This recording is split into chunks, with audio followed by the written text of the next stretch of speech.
खंडेरायाचा अधिकारी जय महाबळी राजा, ज्योतिबाचा अधिकारी जय महाबळी राजा, भैरोबाचा अधिकारी जय महाबळी राजा। गृह प्रवेशाच्या निमित्ताने नुकतीच सम्राट बळीराजाची महापूजा संपन्न झाली। कोकणचे गाडगेबाबा, मारुतीकाका जोशी आणि त्यांच्या सर्व शिष्यमंडळींनी या बळीपूजेचं वाचन केलं। समाजामध्ये वैचारिक परिवर्तन होत आहे। आपलं कुळ मूळ वंश याची जाणीव समाजाला व्हावी आणि समाजाने सत्यशतक बनावं असा त्यांचा मार्ग आहे। भैरोबाचा अधिकारी जय महाबळी राजा, म्हसोबाचा अधिकारी जय महाबळी राजा, कुलस्वामी भारतखंडाचा जय महाबळी राजा, कुलस्वामी जम्बूद्वीपाचा जय महाबळी राजा। सकल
यांनी ही बळीपूजन घेतलं वेळ आहे,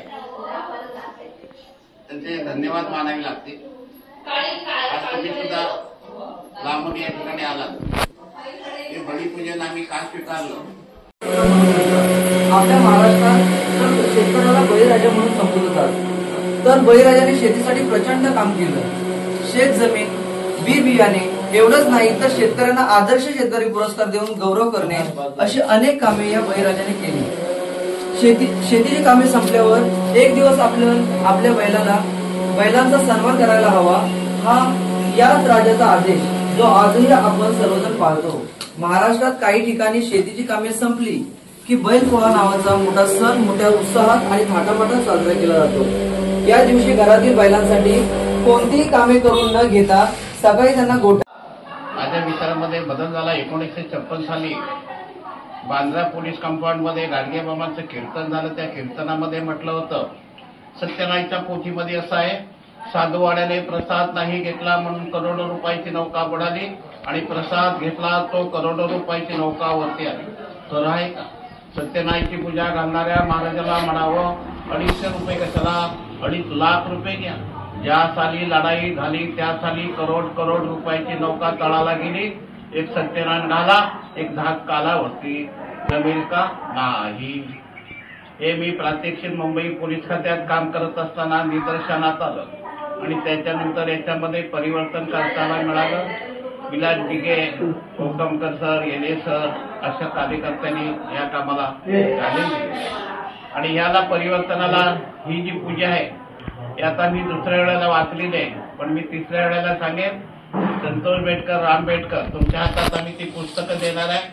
ती पोथी अशीच करायची, काही करायचं नाही, प्रसाद तुम्हीच करायचा, चहा तुम्ही करायची, काय असेल तर तुम्ही करायचं आणि फक्त बळीराजाच्या ज्ञान अधिक जाणं सर्वाची। माणसाला एवढं कळतं की माझी बायकोनी पुरतो अडळ आहे।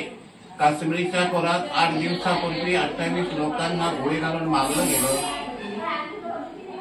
गुजरातमध्ये जवळजवळ 250 माणसं विमानात मारली गेली।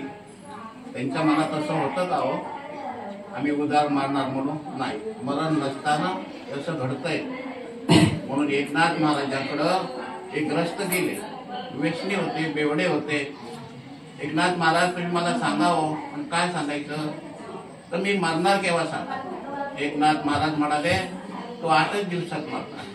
तो घरी गेला बेवडा, बायकोला मारायचं शिवा द्यायचं सोडून दिलं, शेजाऱ्याच्या शिवा सोडल्या, भावकीच्या भांडणं सोडली, ही जमीन माझी नाही, येताना आणली नाही, जाताना घेऊन जाणार नाही। त्यांनी वाद सगळे थांबवले आणि मग एकनाथांना गेलं. एकनाथांना महाराजांनी विचारलं काय झालं, तर म्हणून तुमचं ज्योतिष खरं आहे, 8 दिवसात मरणार म्हणून सांगितलं, 8 दिवसात मृत्यू आला नाही. मग तुला काय अनुभव आला? बायको मला देवासारखी मानते, भावकी शेजारी असे देवासारखे मानतात. मग उद्या मरणार ह्यातून आज वागायचं. या जगात स्त्री पुरुष जन्माला आले, एक तर पुरुष अगोदर जातो किंवा स्त्री अगोदर जातो. उन्हाला ओळखता आलेलं नाही. फक्त आजचा दिवस सोन्याचा म्हटलं तर तुमच्या जीवनात संपूर्ण सुख मिळू शकतं. कारण या कार्य जनजीवनामध्ये लोक आले किती गेले किती, ही जमीन आहे, ही जमिनीवरती कित्येक भूमी माझी म्हणते. शेवटी स्वतःचं काम स्वतः करायला शिकायचं. का असं म्हटलं, गेल्या वर्षी एक असं घटना घडली. साखरपात एवढं भोवड्यामध्ये आता हे महाल चालू होत आहे, त्याच्यामध्ये अनशूट माल एका काकानं 115 केले. 115 अनशुटे केली आणि 115 अनशुटा करताना प्रत्येकाचे 1,000 रुपये घेतले. प्रत्येकाचे 1,000 रुपये घेतले तर 115चे 1,15,000 रुपये एक दिवसाचा इन्कम. आणि ह्या डोक्यामध्ये भरल्यानंतर आपल्याला वाटलं की आपली शक्ती आपण उभी करावी. या हेतून हा जो उपक्रम आता आहे तो 9 तालुक्यामध्ये चालू झालेला आहे.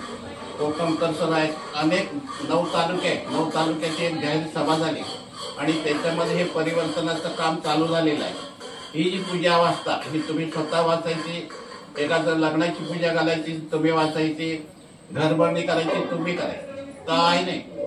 एक 5 फेऱ्या मारायच्या, असा फोटो ठेवायचा, नमस्कार करायचा. कोणाला अमुक ठिकाणी जा, अमुक गावामध्ये जा, त्याला जावा. आता सकाळपासून 3 फोन आले. कनकाडी, कोताडवाडी, वांदोळ, तिकडचे लोक सगळे अनशोटाला, काका देवरुखला जायला कंटाळलेले आहेत. तो चेतन नाईक म्हणून त्यांनी सगळे विधी करायला सुरुवात केली. तर हे असं काम आम्ही हाती घेतलेलं आहे की स्वर्ग नाही, नरक नाही, यम नाही, यमपुरी, हे सगळं खोटं आहे.